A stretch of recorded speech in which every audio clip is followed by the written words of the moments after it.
I'm going to show you a quick way of making tiny foliages like this. Okay, there's no need of cutter or anything. So what I do is take a small roll of gum paste, nicely just make it round and make a nice teardrop. A quick way of teardrop you make, and then dip your wire.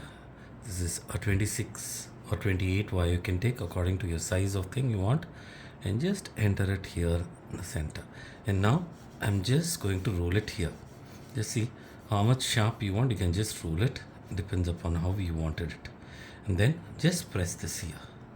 Okay, just press it here. Once you have pressed it here, then use any flat surface. I am taking this veiner, and then just a quick press, and see, you get this. So just remove this nicely and gently.